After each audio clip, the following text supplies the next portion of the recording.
আশা করি তোমরা ভালোই আছো। আমরা প্রলয় উল্লাস কবিতাটা পড়েছি, বুঝেছি। আমরা আজকে তার প্রশ্ন উত্তর পর্ব আলোচনা করব। প্রথমে প্রশ্ন, তারপর উত্তর আছে। তবে একটা কথা তোমাদের বলি, যে কোনো বিষয়ের শুধুমাত্র প্রশ্ন উত্তর মুখস্থ করেই সেটা ঠিকঠাক বোঝা যায় না। সেই প্রশ্ন উত্তর বুঝতে গেলে কনসেপ্ট, মানে বিষয়বস্তুটা, কোনো কবিতা কিংবা গদ্য, তার যে কনসেপ্ট সেইটাকে ভালো করে বুঝতে হয়। সেই জন্য আগের ভিডিওগুলো অনেকটা বড় হয়েছে। কারণ কি, প্রতিটা লাইন বাই লাইন বুঝিয়েছি, সেই কারণে বড় হয়েছে। তাই তোমাদের টেক্সট বই না পড়লেও চলবে। তোমরা যদি ভিডিওটা ঠিকঠাক করে দেখো এবং বুঝো, লেখো, তাহলে তোমরা দেখতে পাবে যে প্রতিটা জিনিসই তোমাদের বুঝিয়ে দেওয়া আছে। আজকে তার প্রশ্ন আলোচনা করতে যাচ্ছি। তোমরা এই প্রশ্নগুলো হয়তো দেখলে তার উত্তরগুলো এক্ষুনি করতে আরম্ভ করে দেবে বা খোঁজার চেষ্টা করবে, কিন্তু তোমরা যে বিষয়বস্তুটা বুঝতে, তাহলে এই প্রশ্ন কেন, আরও অনেক প্রশ্নের উত্তর তোমরা খুব সহজেই দিতে পারতে। আশা করি তোমাদেরকে বুঝাতে পেরেছি। তোমরা এরপর থেকে কনসেপ্টগুলো ভালো করে বুঝবে, বুঝে তারপরে উত্তরগুলো দিতে থাকবে। এবার আমরা প্রশ্ন উত্তর পর্বে আছি। নজরুল ইসলাম রচিত অগ্নিবীণা কাব্যের অন্তর্গত প্রলয় উল্লাস কবিতাটা আমরা এটা পড়েছি। তার প্রশ্ন উত্তর করব আমরা। প্রথমে প্রশ্নগুলো দেখো, প্রশ্নগুলো দেখতে থাকো। প্রথম প্রশ্ন, কেসের দোলায় ঝাপটা মেরে গগন দুলাই কে? বাতাস, চামর, সাগর, ঝামর। বিশ্ব পাতার বক্ষ কোলে যা ঝোলে, বিশ্ব পাতার বক্ষ কোলে যা ঝোলে, কি ঝোলে? ফুল, ফল, মুন্ডু, কৃপান। ত্রস্ত জটা যে বর্ণ, ত্রস্ত জটাটা কোন বর্ণের? লাল, নীলাভ, পিঙ্গল, হরিদ্রা। পরের প্রশ্ন, জোড়াই মোড়াই মুমূর্ষুদের প্রাণ লুকানো রয়েছে। মুমূর্ষুদের প্রাণ লুকানো রয়েছে কিসের মধ্যে? প্রলয়ের মধ্যে, ধ্বংসের মধ্যে, সৃষ্টির মধ্যে, বিনাশের মধ্যে। জীবনহারা অসুন্দরকে ছেদন করতে আসছে কারা? আসছে নবীন, চিরসুন্দর, মহাকাল সারথি, প্রলয়। উল্কা ছুটে নীল খিলানে, খিলান বলতে বোঝানো হয়েছে মহাকাশকে, প্রাসাদকে, গাছপালাকে, আকাশকে। পরের প্রশ্ন, প্রলয়োল্লাস কবিতার চির সুন্দর হলেন শিব, শক্তি, কালবৈশাখী, বিশ্বমাতা। ঘোড়ার খুরের দাপট লেগে, দাপট কোথায় লাগে? ঘোড়ার খুরের দাপট কোথায় লাগে? তারায়, পাথরে, ধুলায়, ঘাসে। সিন্ধুপাড়ের সিংহদ্বারে ধমক হেনে ভাঙলো আগল, কে আগল ভাঙলো? ব্রজশিখা, মহাকাল, নিত্য পাগল, কালবৈশাখী। আমরা 10 নম্বর প্রশ্ন চলে যাই। 10 নম্বর প্রশ্ন হচ্ছে, কারা ভেঙে আবার নতুন রূপদান করতে পারে? ধ্বংসকারীরা, ভয়ঙ্করের দল, প্রলয়কারীরা, নবীনরা। বজ্র শিখার মশাল জেলে কে আসে? মহাকাল, মৃত্যু, ভয়ঙ্কর, ভয়াবহ। দিগম্বরের জোটায় কে হাসে? সূর্য, রবির কর, চাঁদ, শিশুর চাঁদের কর। পরের প্রশ্ন আমরা চলে যাই। এবার ওই আসে সুন্দর, সুন্দর কি বেশে আসছে? নতুনের কেতন বেশে, চির সুন্দর বেশে, কাল ভয়ঙ্করের বেশে, মৃত্যুর বেশে। প্রলয় উল্লাস কবিতাটি যে কাব্যগ্রন্থের অন্তর্ভুক্ত তা হলো অগ্নিবীণা, সর্বহারা, ফণিমনসা, ঝড়। প্রলয় উল্লাস কবিতাটির প্রকাশকাল কত? 1922, 1920, 1918, 1924। পরের প্রশ্ন, কবি নূতন কেতন বলতে বুঝিয়েছেন দ্বাদশ রবির বহ্নিজ্বালাকে, অট্টরোলের হট্টগোলকে, বিশ্বমায়ের আসনকে, কালবৈশাখী ঝড়কে। প্রলয় উল্লাস শব্দের অর্থ হলো, অর্থটা কি? ধ্বংসের আনন্দ, রথ ঘর ঘর, ভয়ঙ্কর চক্রের, ভয়ঙ্করের চন্ডরূপ, দিগন্তরের কাঁদন। ঝামর শব্দের অর্থ হলো আলুথালু, ঝাপটা, কৃষ্ণবর্ণ, গভীর। পরের প্রশ্ন, কৃপাণ শব্দের অর্থ কি? কিপ্টে, তরবারি, ছোরা, ঢাল। ধূমকেতুকে জ্বালামুখী বলার কারণ হলো ধূমকেতুর পুচ্ছটি ধূম্র নির্মিত, ধূমকেতুর আগুন উদ্গীরণ করে, ধূমকেতু সবকিছু পুড়িয়ে দেয়, ধূমকেতু নিজে পুড়ে যায়। সপ্ত মহাসিন্ধু দোলে কপোল তোলে। কপোল শব্দের অর্থ কি? গোপাল, গাল, পায়রা, কর্পূর। পরের প্রশ্ন, মাভৈ মাভৈ ধ্বনির তাৎপর্য হলো ভয় না পেয়ে এগিয়ে চলো, ভয়ের কথা ভেবো না, মাকে সর্বদা ভক্তি করো। উল্কা ছুটে নীলখিলানে, নীলখিলান বলতে বোঝানো হয়েছে, প্রশ্নটা যদিও আগে একবার হয়েছে, মহাকাশকে, প্রাসাদকে, গাছপালাকে, আকাশকে। প্রয়োলাস কবিতায় তোরা সব জয়ধ্বনি কর বাক্যটি মোট কতবার ব্যবহার করা হয়েছে? 15 বার, 17 বার, 19 বার, 21 বার। পরের প্রশ্ন, বধূদের যা তুলে ধরতে বলা হয়েছে? চাবুক, মশাল, প্রদীপ, কৃপাণ। অন্ধকার বন্ধকূপে দেবতা বাধা যজ্ঞ জুপে। এক্ষেত্রে দেবতা বলতে কাদের বোঝানো হয়েছে? মহাদেবকে, ভারতীয় বিপ্লবীকে, দেশমাতাকে, দেশনায়ককে। প্রলয় উল্লাস কবিতার মূল উপজীব্য বিষয় কি? বিপ্লববাদ, যুদ্ধ, দুর্ভিক্ষ, আসন্ন ঝড়। পরের প্রশ্ন, কেতন শব্দের অর্থ কি? পতাকা, শিখা, ওড়না, জয়টিকা। সিন্ধু পাড়ের কোথায় ধমখানার কথা বলা হয়েছে? সিংহদ্বারে, তীরে, উজানে, ভূমিতে। কবিতাটিতে মহাকালে যে রূপের কথা বলা হয়েছে তা কেমন? চন্দ্ররূপ, আনন্দরূপ, ভয়ঙ্কর রূপ, ক্রন্দন রূপ। জয়ধ্বনি শব্দের অর্থ কি? জয়ধ্বনি শব্দের জয়ের ধ্বনি, জয় সূচক ধ্বনি, জয় করে ধ্বনি, জয় ধ্বনির জয়। দিগন্তরের কাঁদন লুটায় পিঙ্গল তার ত্রস্ত জটায়। পিঙ্গল শব্দের অর্থ কি? হলুদ রঙের আভা যুক্ত, ঈষদ রক্তবর্ণ, সাদা, রক্তবর্ণ, হলুদ। ঢেসা শব্দের অর্থ কি? অস্ত্রের ঝনঝনানি, হাতির ডাক, ঘোড়ার ডাক, কুকুরের ডাক। পরের প্রশ্ন, দেবতা কোথায় বাধা পড়ে আছে? দেবালয়ে, যজ্ঞজূপে, হিমালয়ে, বৈকুণ্ঠপুরে। সুন্দরের আগমন কোন বেশে হবে বলে কবির ধারণা? ভয়ঙ্করের বেশে, কাল ভয়ঙ্করের বেশে, মহানুভবতার বেশে, গৈরিক বেশে। এবারে আমরা 1 নম্বর প্রশ্নে চলে যাব। ওটা এমসিকিউ, এটা সংক্ষিপ্ত উত্তর। প্রলয় উল্লাস কবিতাটি কোন কাব্যগ্রন্থের অন্তর্গত? দিগন্তের কাঁদন লুটায়। কোথায় দিগন্তের কাঁদন লুটিয়ে পড়ে? প্রলয়, নূতন, সৃজন বেদন। কথাটির অর্থ কি? বধূরা প্রদীপ তুলে ধর। বধূরা কার উদ্দেশ্যে, কেন প্রদীপ তুলে ধরবে? সিন্ধুপাড়ের সিংহদ্বার বলতে কি বোঝানো হয়েছে? ওই সে মহাকাল সারথি রক্ত চাবুক হানে। মহাকাল সারথি বলতে কি বোঝানো হয়েছে? দিগম্বরের জটায় হাসে, কে হাসে? দেবতা বাধা যজ্ঞজূপে, দেবতারা কোথাকার যজ্ঞজূপে বাধা? আসছে এবার অনাগত প্রলয় নেশা নিত্য পাগল। নিত্য পাগল কে? মৃত্যু গহন অন্ধকূপে। অন্ধকূপ কি? মহাকালের চন্দ্র রূপে। মহাকালকে, ধূমকেতুকে কি আখ্যা দেওয়া হয়েছে? মাভৈ মাভৈ। মাভৈ কথাটির অর্থ কি? প্রলয় এবার ঘনিয়ে আসে। প্রলয় কোথায় ঘনিয়ে আসে? বিশ্বপাতার বক্ষ কোলে। বিশ্বপাতাকে তার বক্ষ কোলে কি হয়? তোমরা নিশ্চয়ই প্রলয় উল্লাস কবিতাটি যেভাবে বর্ণনা করা হয়েছিল, যেভাবে আলোচনা করা হয়েছে আগের ভিডিওয়ে, সে ভিডিওটা দেখেছো, তাহলেই তোমরা বুঝতে পারবে এই প্রশ্নের উত্তরগুলো দিবে। ভিডিওটা একটু পজ করে তোমরা উত্তরগুলো আগে লিখে নাও। আমরা কয়েক সেকেন্ডের মধ্যেই চলে যাব উত্তর পর্যায়ে। ততক্ষণ তোমরা চ্যানেলটিকে সাবস্ক্রাইব করে দিবে এবং লাইক ও কমেন্ট বক্সে তোমাদের মতামত জানাবে। আমরা এরপরে চলে যাব উত্তর পর্বে।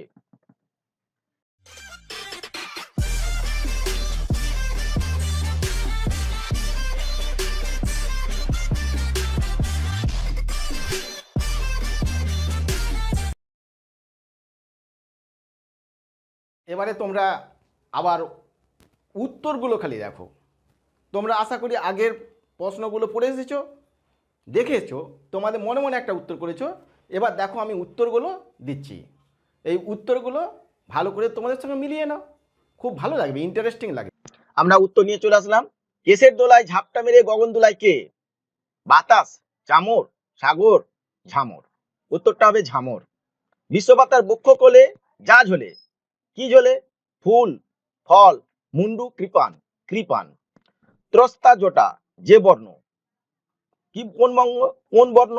পিঙ্গল।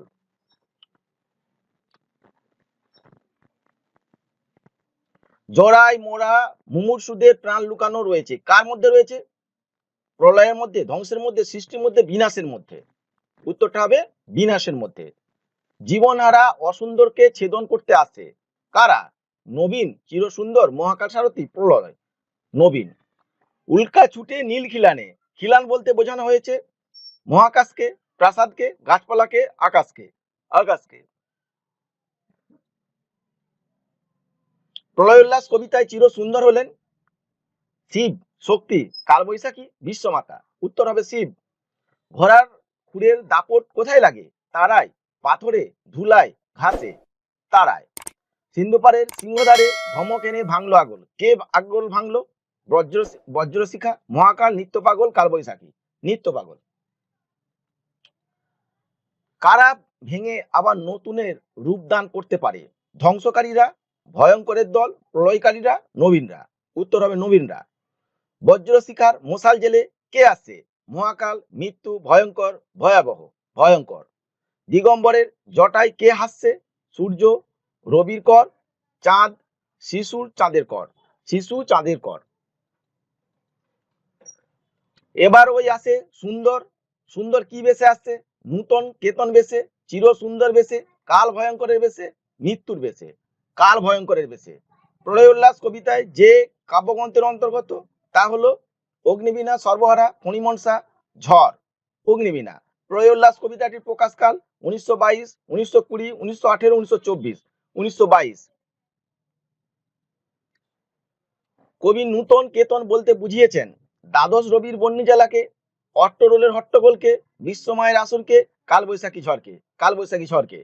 প্রলয় উল্লাস শব্দের অর্থ কি? ধ্বংসের আনন্দ, রথ ঘর ঘর, ভয়ঙ্কর চক্রের, ভয়ঙ্করের চন্দ্ররূপ, দিগন্তের কাদন। ধ্বংসের আনন্দ।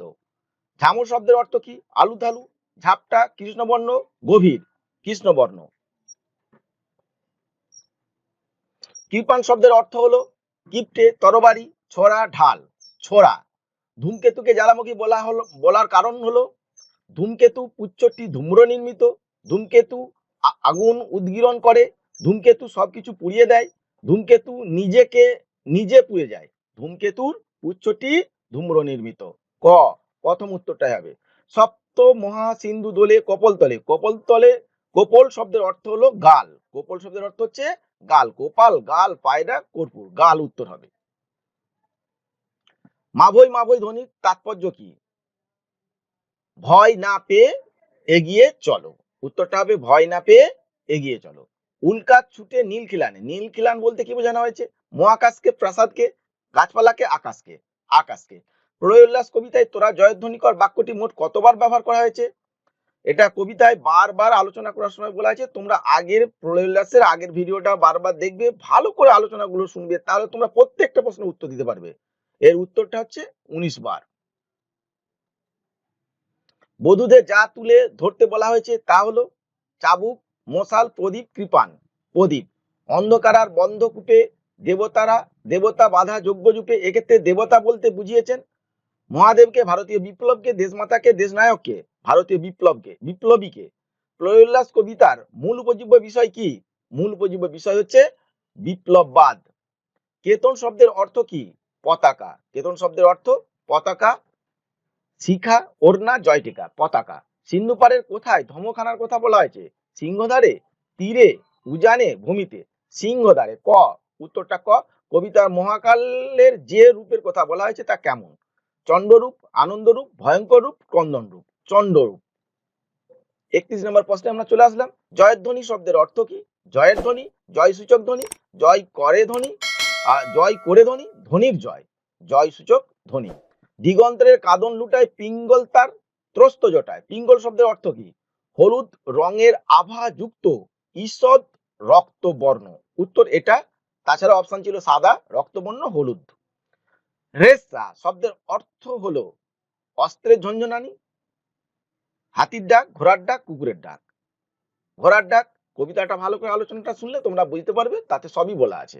দেবতা কোথায় বাঁধা পড়ে আছে? দেবালয়ে, যজ্ঞযূপে, হিমালয়ে, বৈকুণ্ঠপুরে। যজ্ঞযূপে। সুন্দরের আগমন কোন বেশে হবে বলে কবির ধারণা? ভয়ঙ্করের বেশে, কাল ভয়ঙ্করের বেশে, মহাভারতার বেশে, গৈরিক বেশে। কাল ভয়ঙ্করের বেশে। এবারে আমরা চলে যাব 1 নম্বরের প্রশ্ন। তোমরা একটু ভালো করে লিখতে পারো, মোটামুটি একটা বোঝানোর মতো লেখা আছে। প্রলয়লাস কবিতাটির কোন কাব্যগ্রন্থের অন্তর্গত? কাজী নজরুল ইসলামের প্রলয়লাস কবিতাটি অগ্নিবীণা কাব্যগ্রন্থের অন্তর্গত। পরের প্রশ্ন, দিগন্তরের কাঁদন লুটায়। কোথায় দিগন্তরের কাঁদন লুটিয়ে পড়ে? দেশপ্রেমিক কবি কাজী নজরুল ইসলামের প্রলয় উল্লাস কবিতায় কল্পনা করা রুদ্রদেবের আগুন রাঙা জটাকল্পে দিগন্তরের কাঁদন লুটিয়ে পড়ে। প্রলয় নূতন সৃজন বেদন কথাটির অর্থ কি? ধ্বংস সাধন বেদনার সৃষ্টি করলে, মানে যে ধ্বংস সেটা যদি বেদনার সৃষ্টি করে, কিন্তু এইটা বেদনা সৃষ্টি করলেও এরই উপরে গড়ে উঠবে নতুন নতুন ইমারত, মানে নতুন নতুন প্রাসাদ অট্টালিকা। ধ্বংস হলে তবে তার সৃষ্টি। তমসাময় মানে কি? অন্ধকারময়। দিবসের অবসানে তাই আবার দেখা যায় নবারুণ বা নতুন সূর্য, মানে অন্ধকার শেষ হলেই তো আমরা নতুন সূর্য দেখতে পারবো।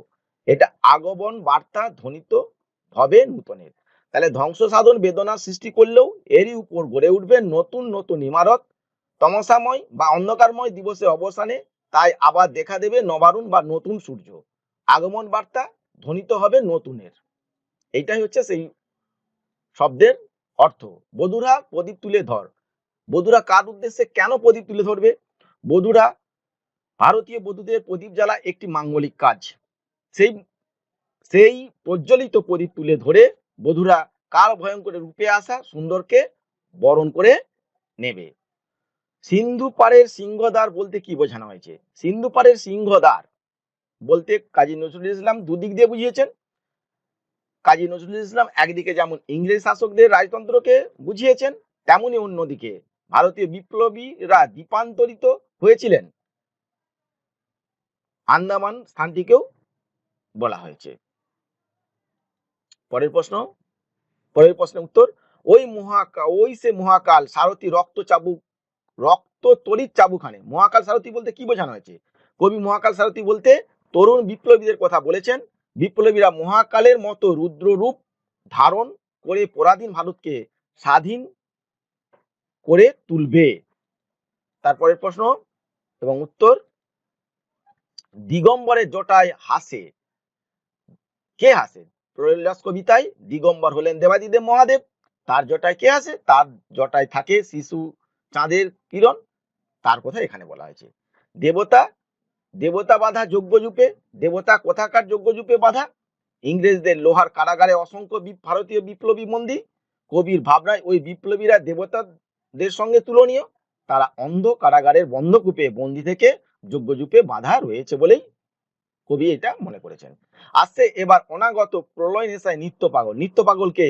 নিত্য পাগল বলতে নটরাজ শিবের কথা বলা হয়েছে, যার দুই রূপ, রক্ষক ও সংহারক।